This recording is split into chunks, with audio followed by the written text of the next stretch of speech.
Hey, Friendo, Steve here.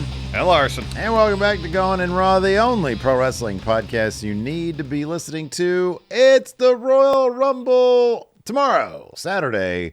We're going to be doing our live watch-along and review immediately afterwards. And, of course, we'll be doing our star ratings over at the Friendo Club Wrestling channel. Today is Friday. Friday at 11 a.m. Pacific. We're going to be doing our huge Big Blue Predictions Championship coronation ceremony, Larson. I don't know what time this is going up versus that. It better be before the coronation ceremony if you're advertising it. Or it's already up right now. I don't know when this is going up. Anyways. No, I'll get this up by 10 in the morning. Okay, awesome. So this is going to go up in the morning, and then a little bit later in the morning, we're going to be doing the big championship coronation. Oh, man. Ooh, boy. Big things planned, Larson. Big things planned. Yeah. I mean, so long as that hat ends up on my head, I'll be happy. All right. Well, I hope so. You better see if that happens. Whoa. Wow. Otherwise, we're going to have issues. I don't want anything happening like when I won Big Red, and then it got stolen by that. You stole it from me. I didn't get a proper reign. I don't want any of that nonsense. Just want to go over there, head on head. Everybody's happy. None of this BS. I'll see what I can do about that. You know that Big Red incident was like 7 years ago? Yeah, I know. That was a long time ago. Anyways, was. Never forget it, though. You know what's funny is I know this is such a tangent, but like I was vanity searching us on Twitter. And somebody found like something we had done recently, predicting the Mania card without Rock. And they were like clowning some of our choices. And like people were like, oh my God, some people in the comments were like, oh, Steve and Larson have fallen out. And I'm like, bro, we've been doing this for like 15 years now. You know, how many times can we fall out? Good luck with that one. Anyways. Yep.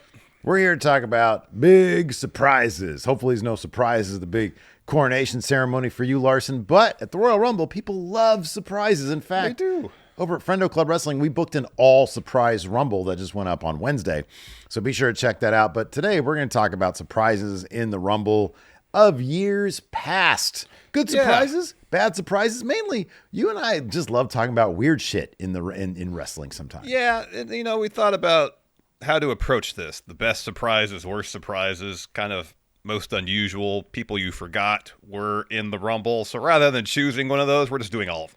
Yeah, we're just going to put them all in here. Big surprises, whatever, So for various reasons, all these entries are surprising, but not all of them are necessarily surprise entries, if that makes sense. Right. Yeah, exactly. So, and there's a lot of good stories here. So let's just go ahead and dive into it with number 10. 10. The Three Faces of Foley. This is a 1998 Rumble. Yeah. So, it's a well-known story. Mick Foley was in the 98 Rumble 3 times.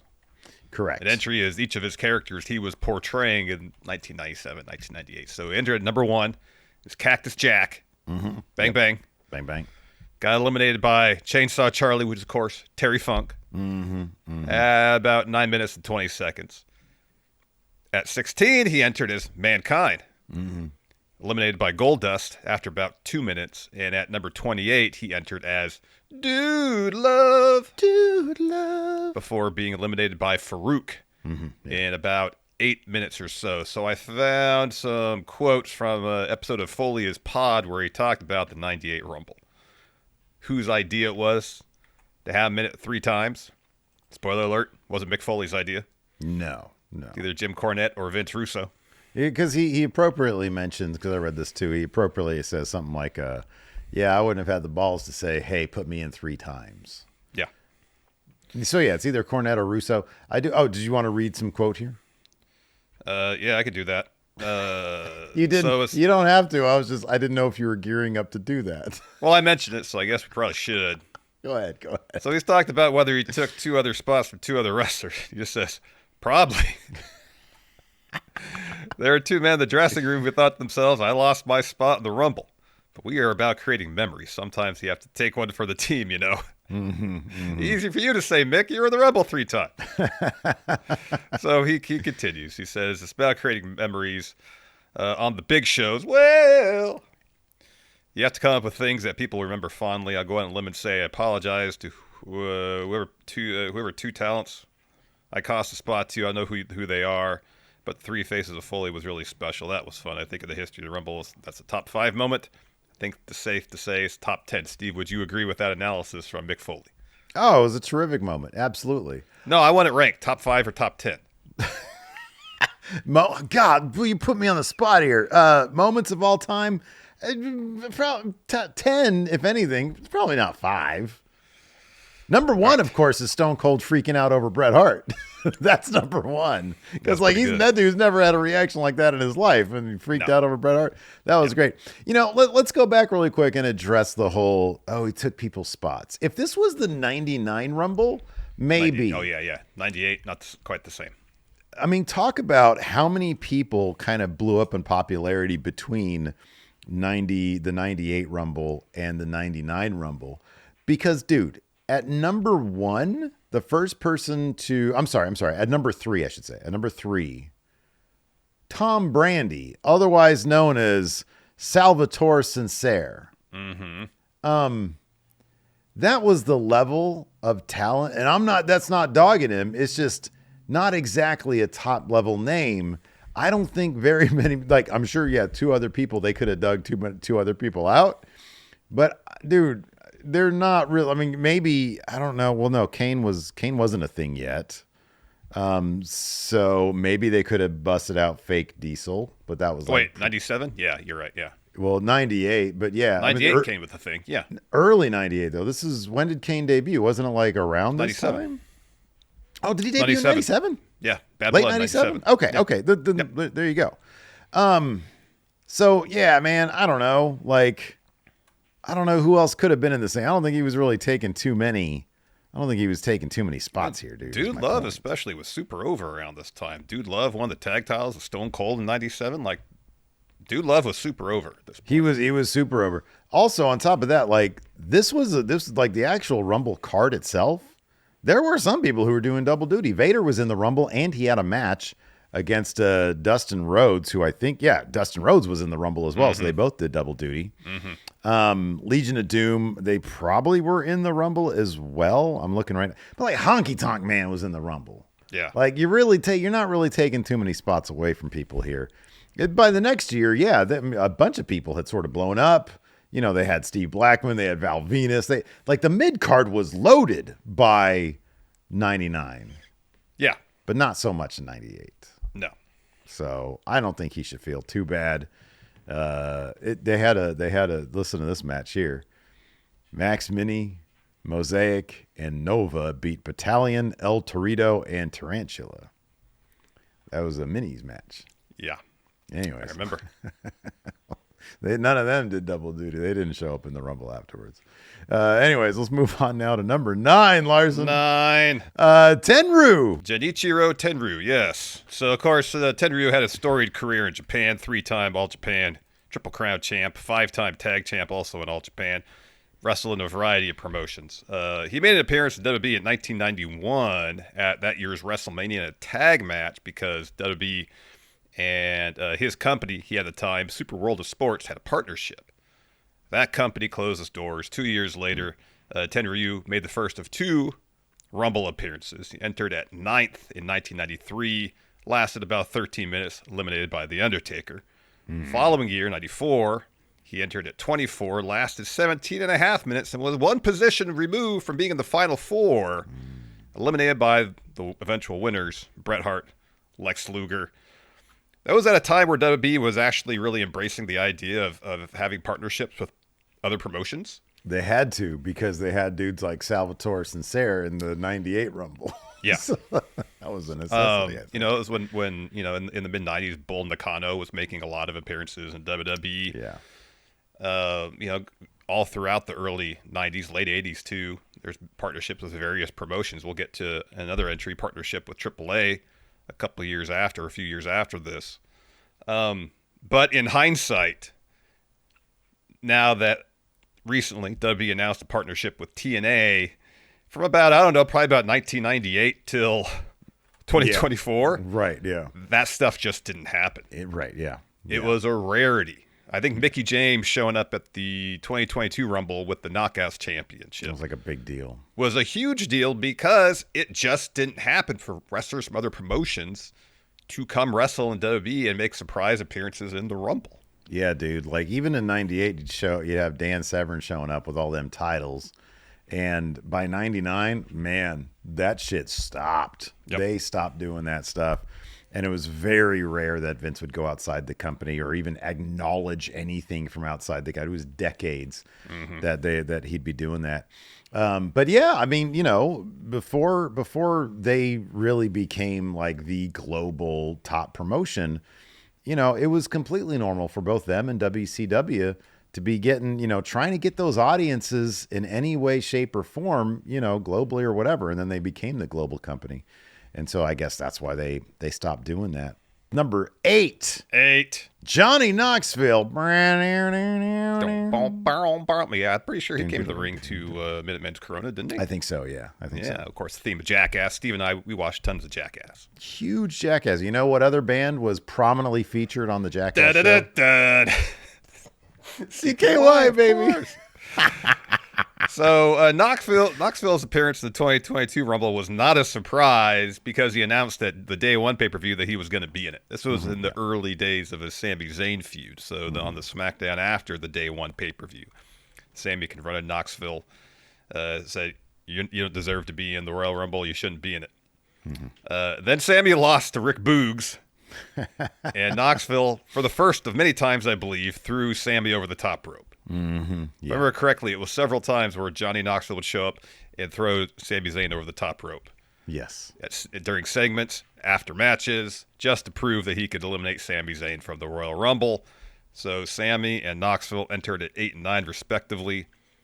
Sami eventually eliminated Johnny Knoxville after Knoxville was in the match about 20 seconds. Of course, that all led to the Anything Goes match. Wildly entertaining bout the two had at WrestleMania 38. This one's surprising because it's just... Was 2022 when the latest Jackass movie came out? It must have been Jackass Forever. Oh, probably. Yeah, that would make... That makes some sense, yeah. Because it wasn't as if the Jackass property was it was 2022, yeah, you're right. Yeah, cultural relevancy peak, so to say. It had been a dormant property for a number of years. Dude, you're right. I mean, these days, this box office, it made $80 million at the box office. Not nearly what it used to do. I'll have to take a look at what the previous iterations were. But the budget was only $10 million. But I think a lot of people, number one, there was no Bam Margera because he's kind of a mess. And number two, I don't know how many people really wanted to see these really old guys. I mean, these guys are they're like about 5 years on us. And I don't know how many people really wanted to see at this age, those guys. I mean, if you go down the list of what Johnny Knoxville's been through, it's like some of this shit's like worse than a wrestler, which is saying a lot. Yeah.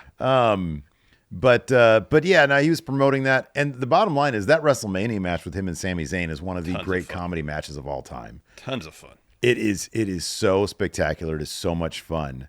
But yeah, it was like the first one. Let's see here. The first Jackass. Boy, a lot of people have been in these movies. So I got to think here about when Jackass 2 was coming out in 2006. Chris Pontius and Steve-O were on episode of Raw to promote. Yes, I remember that. Yeah, and there was some amount of I think controversy with Umaga, I want to say, because Steve-O had said they kept on laughing during a particular segment and Umaga kind of shot on them or something like that. I forget what the situation was. Oh, that's interesting. The first Jackass movie was shot for $5 million. It only made $79 million at the box office. That's a humongous profit. No, it is. It was back in 2002. I want to say one of these is okay. The second one, that's on par then. The second one made $85 million off an $11 million budget. And then the third one, where's the last one here? Jackass. Yeah, I like the second one. They named it Jackass number 2. Yeah. The third one was a 3D one. That's right. So the fourth one was Jackass Forever. Right? Wow. So the 3D one made $170 million. Wow. So yeah, that was the big breakout. That was at the peak of the 3D craze. So it was, yeah. And that was in 2010. Boy, they kept that going to 2010, and they did another one 12 years later. That's crazy. Yeah, that comedy match was amazing, though. I love Johnny Knoxville, so man. He's great. That match was so good. Let's move on now to number 7. 7. Mil Mascaras. So the 1997 Royal Rumble, WWE invited 4 AAA wrestlers to the event, since the two companies had a partnership going at the time. And so the 4 wrestlers were Latin Lover. Okay. Cybernetico. Oh, yeah. Puroth. Mm-hmm. And one of the most famous luchadors of all time, Mil Mascaras. So Mil entered the Rumble at 11. And has him and the person mentioned in the next entry have shared the unusual distinction of eliminating themselves in an official capacity from the match. In the case of Mil here, it's a little more complicated. So he eliminates Puroth and Cybernetico from the ring. Mm-hmm, yeah. And then he leaps off the top rope to take him out. But the issue is he didn't step over the top rope to get to the top turnbuckle, jump off. He stepped between the top and second ropes. And so while commentary is talking about, Mil eliminated himself, he gets back in the ring, is about to start wrestling again. The wrestler like, hold on, no. It's not how it works. Or, I mean, it is how it works because Mil didn't break any rules. They're like, no, you have to get out. So the story goes, according to Bruce Pritchard, that Mil was not into the idea of going over the top rope and being viewed as a loser. So instead, to save himself the embarrassment, he jumped off the top and took himself out of the match.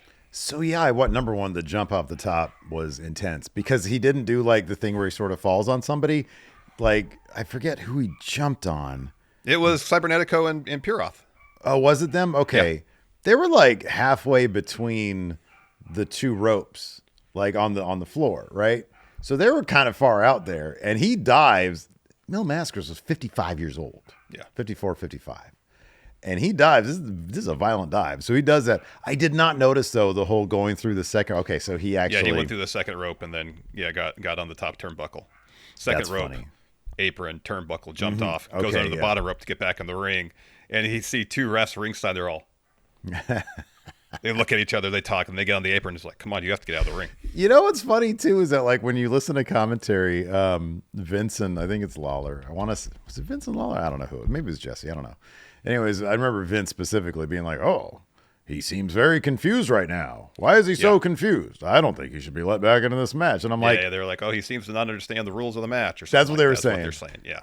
They make him sound like an idiot. It's like, he's like, it's the first time in this match. He doesn't know the rules. I'm like, what the fuck? He's 55 years old. They just make him sound like this old confused man who doesn't know what he's doing in there. And I'm like, you guys could have framed this a bit better, but maybe Vince was upset that he didn't want to like lose or whatever. But if I'm sure it's not the first time someone's come to Vince being like, you got to find a creative way for me to get out of this match because I ain't losing, you know? I mean, if you think about it, though, Mil Mascaras, like, this is 1997, the 1997 Rumble. Fake Diesel was in this. Yep. You know what I mean? So, like, I don't know. If I'm Mil Mascaras, I'd probably be the same. I'm like, man, I'm a legend. I'm a legend right now. You're going to have me embarrassed by Fake Diesel. You're like, why am I not winning this? Yeah, exactly. Anyways, let's talk about other lousy entries. Talking about Fake Diesel, not Mil Mascaras. At number 6. Drew Carey. So this is at the 2001 Rumble where I guess during I guess it would probably be Sunday Night Heat or the pre-show to the Rumble. There's a backstage segment where Vince gets upset with Drew Carey, who's there to promote what's the thing called? Improv All-Stars, a pay-per-view spectacular, I assume in the Whose Line Is It Anyway era. I would think it's the Whose Line universe, yeah. Yeah, Drew Carey was hosting that. So there's a backstage bit, and Drew upsets Vince and says, hey, why don't you be in the Rumble, with the idea that Drew Carey get beat up. So he enters at number 5. When he gets in, the Hardys are both on the top rope, jockeying for position, teetering. They eventually eliminate each other. Mm-hmm, yeah. And so Drew poses in the ring a little bit. Then Kane makes his entrance. So Drew Carey goes around ringside asking the rest for help. Anybody that'll listen, hey, come help me. Kane paces around the ring, gets in, sets off his pyro, and then Drew Carey offers Kane his hand to shake it. Yeah. Kane doesn't shake it. Then Drew pulls some money out of his sweatsuit. Kane slaps that away, looks for a choke slam, but then Raven's music hits. He hits Kane with a kendo stick, So Kane releases a choke slam, and then Drew just steps over the top rope, eliminates himself. Yeah. And it was all like, I don't know, 2 minutes or something like that Drew Carey, almost 3 minutes that Drew Carey was in the ring. There was that. Sorry. There was that like several year period where Drew Carey would be showing up all the time in WWF. Yeah. Him and Pete Rose. It was him and Pete Rose. Was around a lot, yeah. They'd always be catching the ire of Kane. Of course, Drew Carey was huge at the time. He had that sitcom going on. He had Whose Line Is It Anyways? Yeah, it was before the Price is Right era. And then he led into the Price is Right era.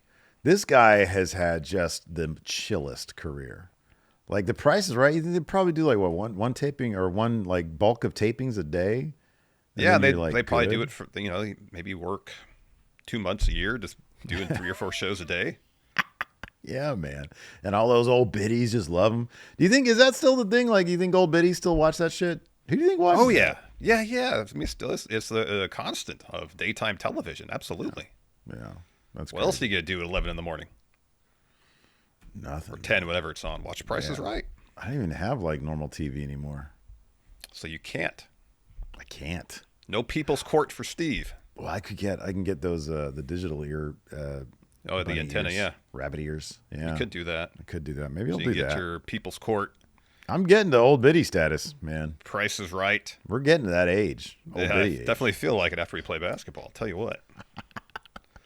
My quads feel pretty lousy after playing basketball. With that in mind, Steve, let's move on. Next entry. All right, let's do what a great segue.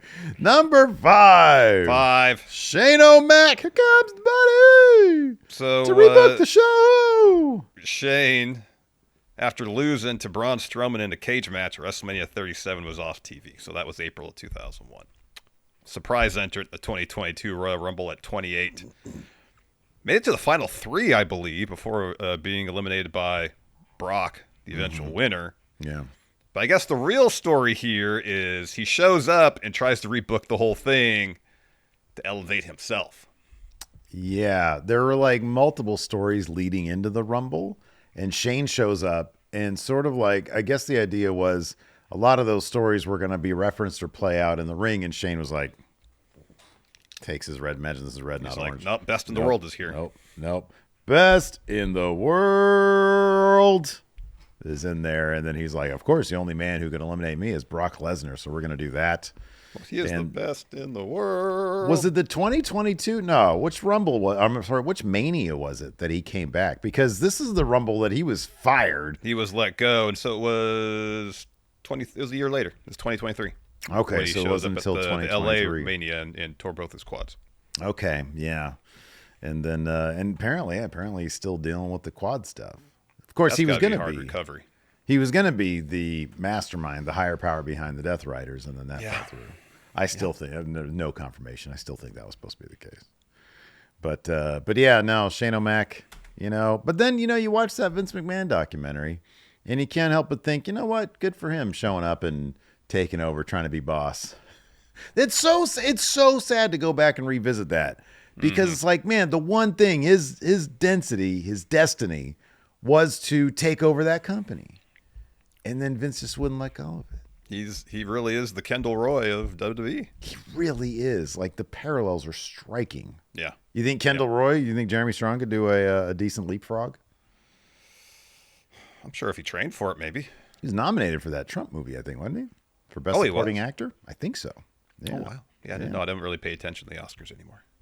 Yeah, I try not to, but, they put it on the social media, so I'm like, it's cool. kind of everywhere. Mm-hmm. It really is. Before we continue on with this next one, though, man, we got to remind the people, of course, like I said, Rumble coming up tomorrow, Big Blue Predictions Challenge. There is still time to get in on the Rumble prediction. Did we ever confirm it's not just the Rumble, right? We're going to be doing the other events for the. We should rest do of Vengeance Day, and I guess probably Grand Slam, yeah. Okay, cool. Is Cody aware of that? All right. So we got the Big Blue Predictions Challenge for February. Starts with the Rumble. Might end with the Rumble. I don't know. We got to figure that out. But it definitely starts with the Rumble. Yeah.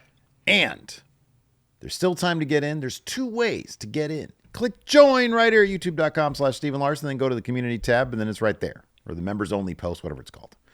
Or you go to patreon.com/Steven Larson, click on the Friendo Club setup, and then go to the Patreon, and it happens there. You can do it there. One of two ways. You don't do both. You do one of two ways. One of two ways. We allow options. If people are like, oh, I don't want to deal with YouTube's memberships, or I don't want to deal with Patreon stuff, then you can do it the other way.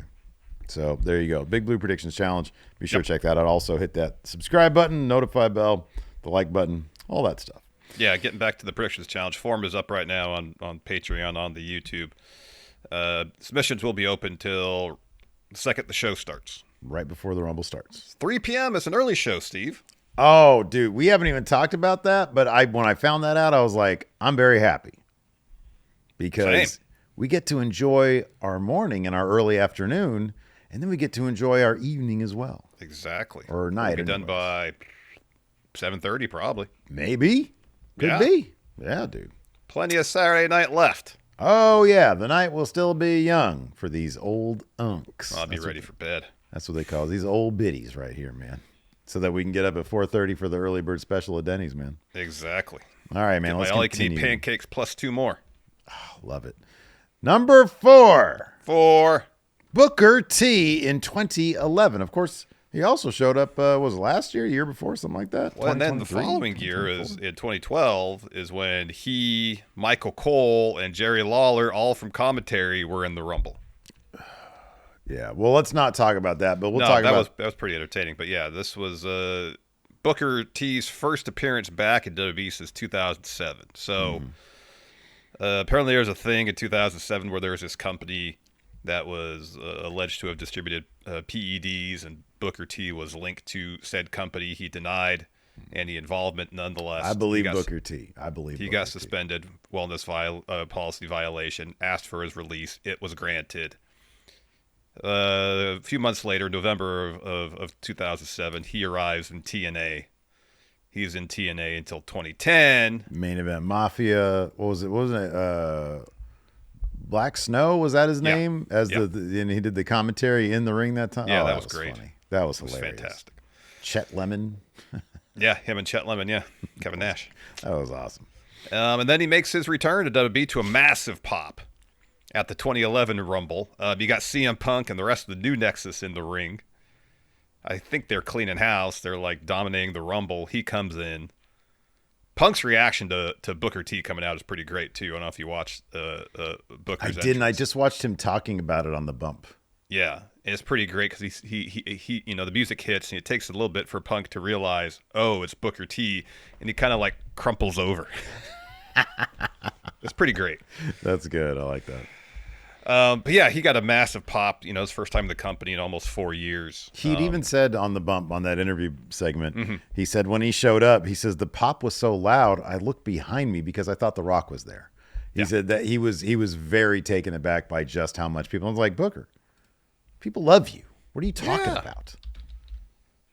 And then I can't remember if it was this same one or the following year where Kevin Nash returned as well. I don't know. Oh, Chet Lemon, his broadcasting it was partner? Yeah, Chet Lemon in the same one, number 32. This was the 40-man Rumble, the one that Del Rio won. Oh, yeah, man, they should have kept it 40. That's right. The roster's way deeper now. I know. My goodness gracious. And you got the partnerships going on. Yeah. Get some Noah superstars in there. So Booker T was a 21st entrant. Was in a little bit more than a minute. Eliminated by Mason Ryan. And then Kevin Nash came in at 32, eliminated by Wade Barrett. He was in 2 minutes, 45 seconds. So Chet Lemon and Black Snow did not cross paths in that Rumble? No. What a bummer. What a bummer. Anyways, if only they could have done commentary during their Rumble appearances. I know. Come on. But again, it was back when Vince would not let people acknowledge anything that happened outside. Didn't Nash show up as Diesel? Yeah, he did. My goodness gracious. And then he was in it another time after this, and he was Kevin Nash. Yeah. They always kind of flip-flop on who he was in the WWE universe. Sometimes he was Kevin Nash, sometimes he was Diesel. Within the universe, though, he is the same person. Yeah. Yeah, but it's just some days he just wakes up and he's Diesel, and some days he wakes up and he's Kevin Nash. Some days he wakes up, he's a semi-truck. Yeah, exactly. Some days he wakes up, he's just Kevin Nash. Sometimes I wake up and I'm just a jalopy, man. Just to beat up July. Let me guess, on Tuesdays and Saturdays, that happens a lot. That's correct. That is correct. All right, man, let's move on now to number 3. 3. John Cena. This is, of course, 2008, when he had torn his pec. Right off the bone. Off the bone, clean off bone. Like Cody did that one time. 3.5 months earlier, so that was in October of 1927, according to this particular note right here. Supposed to be 2007. Okay. Hastily putting these notes It was a together. long time coming back. Yeah. So anyways, on the October 1st, 2007 episode of Raw, he tore his pec in a match against Mr. Kennedy. Do you think that was a spot that might have got Mr. Kennedy? I don't know. It was a hip toss, so. Yeah, maybe. And of course, something like that, the prognosis, 6 to 12 months. Long time. You're out for a while, yeah. Long time. But he was back 3.5 months later, and he came in at number 30, and he won it, last eliminating Triple H. Now, John Cena talked about this a little bit later, and this is what he had to say. These were quotes. This is from itrwrestling.com. Inside the ropes. Inside the Ropes Wrestling, Yeah. and this is from an interview with Chris Van Vliet. And this is what Cena says in terms of like how this actually happened. He said, "So I completely respect James Andrews, who did the surgery, and Kevin Wilkin, who did help me with the physical therapy. They have to put a realistic timeline on their work, and that timeline is based on the construct that you do a physical therapy 3 times a week. I, John Cena, would do physical therapy 3 times a day. And I moved to Birmingham, and my goal as a professional was to get back on the field in a safe manner. So because I just did a lot. 6 days a week, you heal. I was pretty much put in a heel tank.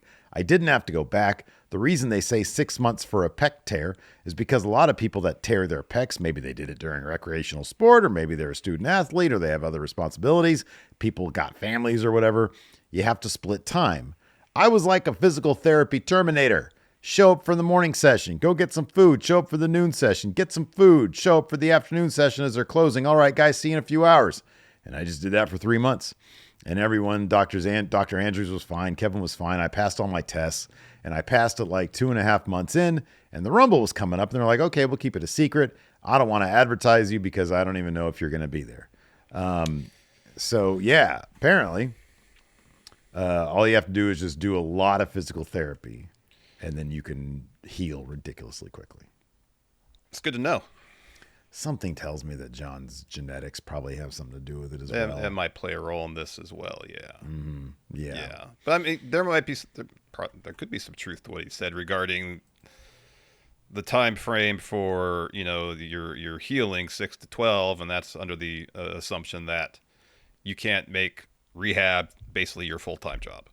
How long did it take Cody to come back? And I know there's probably some degree of apples and oranges, depends on the degree of the pec tear. That was in, May? Hell in a Cell, which would have been... It was earlier that year. Oh, did they do it early in the I year? want to say it was May. Okay. It was June 5th. June 5th. So it was right before that, and he came back before... So he was back in about 6 months. Okay, all right. Well, He came back right before the Rumble. Evidently, Cody was dilly-dallying. John Cena didn't do none of that dilly or dally. Cody was like, "I'm going to spend time with Liberty. My Pharaoh. Take Pharaoh on walks. Libbity bibbity. And then I'll just go into physical therapy when I go into physical therapy." John Cena was like, "No way, man. Morning, noon, It's like and night. 6 months. No way. No way. 3.5. All Boy. right, man. Let's talk about number 2. 2. Edge. You think Adam you know Copeland. me? Family. Yes. No, God. this isn't Cope. This is Edge. This is Cope. Family God Edge. So this, of course, 2020, after he had to retire in 2011 due to neck injury, the miracle of modern medicine. Due to that miracle of modern medicine, he was able to return in 2020. Now, there was inklings that he was going to come back. Of course, he denied those inklings, like he was in Pittsburgh, where WB talent go to do their physicals before coming back, so on and so forth. There's reports that he was priming for a return. He poo-pooed all that. Nonetheless, returned at the 2020 Rumble. And it was pretty cool seeing him back and his reaction to his return, to hearing the crowd roar when his entrance theme hit. Yeah. Metalingus. Yeah, man. was something to behold. It was. Yeah, it was an awesome moment. It was a really awesome moment. Unfortunately, like 2 months later, everything had to be closed down for COVID. And him and Randy Orton had that really long greatest match ever, which was so Well, there's ridiculous. two different ones. The one at Mania was really long. That was like 40 minutes. What was but then they did what Backlash was greatest match ever. WrestleMania Backlash was also long, but it was much better. Okay. And didn't he get injured in that one? Yeah, he did. Tore his tricep. Yeah. But the return, the actual return, the Rumble return was really, really awesome. Really then he good. won it the next year. Yeah, he won it the next year, and then got stacked by Roman Reigns. And then he got stacked. And then Vince or True, I don't know whoever it was like, yeah, no, this isn't going to work for us. Edge is not nothing left for you. Edge is not a Mania main event. Well, I'm just talking about Mania. Oh yeah, you're not a to bring Mania main Daniel event Bryan in. guy. We got to Get people excited about it. Daniel Bryan in there. So yeah, but no, that actual moment, the Rumble moment, was great. Everything else sucked. Number one, AJ Styles. So this is how you do someone's debut at the Royal Rumble. Save for some Almost. camera direction. Yeah, almost. Save for some camera direction. Again, there were some reports that AJ was done with New Japan, may have signed with WWE, but unless you're like knee deep into wrestling news, probably largely unaware of the possibility of AJ Styles, someone who'd been in TNA since the inception of the company in 2002, would 14 years later show up in WWE. Didn't seem like it was going to happen. No, man. No. At certain points. He was there at the second most prominent pay-per-view of the year, about to get in the ring to square off against Roman Reigns, who was, at least Vince was trying to make him the top star of the day.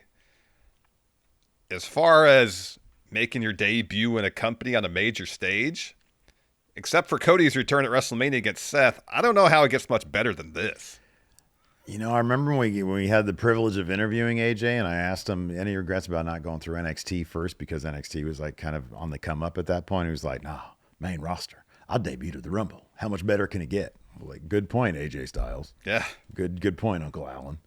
And yeah, this was awesome. Save for the cameraman or the TV director, for Kevin Dunn in the truck messing up the TV direction, being so obsessed with Roman Reigns and his reaction. Well, that was probably Vince. It was probably Vince that wanted to have the camera linger on Roman's reaction as opposed to showing AJ Styles. I would assume that Vince has like a direct line to TV. You know, yeah. Put it on Roman again. Let's get his reaction. He looked confused. But yeah, no, and then they redid the whole thing. Like you can see the entire thing on. So well, they didn't redo it. They put it up on. They didn't reshoot it. No, it wasn't like that time in Impact where they misspelled Alberto's name on the Tron. They had to reshoot it. Alberto El Patron. It was like Alberto El Gatron or something like that. Alberto El Patreon. Oh man, and then they reshot it and the crowd reaction was mute. It was like, wait, why are you doing this again? Oh, goodness. Wow, gracious. TNA is great. So yeah, AJ Styles, and then of course he had a pretty darn good career. Yeah, you can say that. In WWE. And they're hoping he's going to come back for the Rumble this year. I don't know if that's that would be happen. pretty impressive. My understanding is the Liz Frank injury in the foot, that is a long recovery. Long. Oh wow. So if he's able to come back this soon, maybe he's been doing rehab 3 times a day. That could be. He's on the John Cena schedule, but at his age, he's an unk also, man. Maybe he's doing all his rehab on the trampoline, Steve. Got those new trampoline, 16 feet diameter. Wow, it's pretty big. Got some other names here that we considered. Just last year, Jordan Grace. Okay. Was in the Women's Rumble. Okay.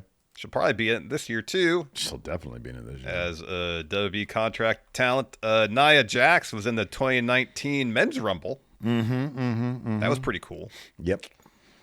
Karma in 2012. Yeah. Chris Jericho coming back to WWE in 2013. It's a good one. That was the year he was supposed to win it too, right? But then Sheamus won it instead. Is that right? Oh, I don't know. There was always like Chris Jericho was like, you know, he invented Money in the Bank but never won it. He's like kind of a Forrest Gump type, you know? All sorts of weird shit around the Chris Jericho name in WWF. No, it wasn't that year. Okay. Cena won the Rumble that year. So it must have been the year. Sheamus won in I'm thinking year prior to this? Is the prior Rumble? Yeah, because there was 2 years. It was Alberto in 2011 and then Sheamus in 2012. And it was like 2 years back to back where it was like, yeah, this is the one Jericho was supposed to win then. And I think didn't the Sheamus one lead to the Daniel Bryan thing? Where Daniel Bryan lost in 18 seconds at WrestleMania, yeah. Yeah, and that was like the opener or something, wasn't it? Yeah, it was. The Royal Rumble winner was in the opener. Yeah. That's horrible. It was for the World Heavyweight Championship, Steve. It's a Gunther And title. then RVD returned to WWE in 2009. He's on my Mount Rushmore, dude. I know, you love RVD. I love RVD. I think he's great. So, yeah, 2009, he's great. Hopefully we'll see him in 2024. Or 2025, rather. Could be. He could. He was I don't there know how at many NXT. surprises. Like, how many people that aren't on the active roster we're going to get in the Rumble this year? Because we're going to get a couple of people from TNA. We're going to get a couple entrants from NXT. And the depth on the main roster now is so vast that it's tough to say, no, you're not going to be in it because we want to have Bully Ray in the Rumble, you know? What do you think the biggest name... What do you think the biggest name on main roster that isn't going to... Well, obviously, like, not a champion or not Cody or whatever. Yeah. Biggest name that isn't going to make the roster, that isn't going to make the Rumble. Because I have a theory. I don't think Karrion Kross or The Miz are going to be in the Rumble. And those are, I think, the biggest names that I could think of that aren't going to be in it. I don't think anybody from the Wyatt Six is going to be in the Rumble. Oh, yeah, but I don't... I right now, I feel like Kross is big. They got the last win over them, and then they just disappeared. But yeah, you're right about that. No Wyatt Six. I would expect Braun to be, but if he wasn't, I wouldn't be surprised. I think they're going to do Omos instead of Braun. And I think they're sort of the same. I think it's like either you're going to do one big man or the other big man. I mean, I could see the rationale in having Braun make his entrance. He's in there for a bit. Omos. Oh, but the thing about Braun, down between the two. I think they probably wrote him off because of the Jacob Fatu thing. Yeah. I could see that being like, that's he's true. Been out because of that. Yeah. Yeah, he's going to be out of the Rumble. Or he makes a dramatic return and he and Jacob throw hands. That'd be cool. I think Braun's been doing good work lately. Yeah. Whenever they have him do stuff. Yep. So yeah. Anyways, that's going to do it for this edition of Going in Raw Countout. Let us know what you guys think in the comments below and join us for the Rumble tomorrow. The big championship coronation today, whenever that is. It's going to be very intriguing. Lots of twists and turns with that. Right? Just put the hat on my head. That's all I want. I'm just going to put the hat on your head. You're going to show you have up. to put the hat on my head. You can just give it to me and I'll put it on my head. Put the hat on your head. Well, I got to put the hat. I got to coronate you. And that means I got to put the crown on Is that how your head. coronations actually work? Someone had to put the crown on the king, or they hand the crown to the king and the king would... No, they got some, official, some administrator guy puts the crown on the head. They don't just hand it to the dude. You can't do that. That's not official. You're not being coronated. Were you alive in the Middle Ages, Steve? Hey, man, I've got access to books. The answer to my question is no. Sometimes it feels like I was, Larson, specifically on Tuesdays and Saturdays. Same. All right, we'll see you guys around. Goodbye.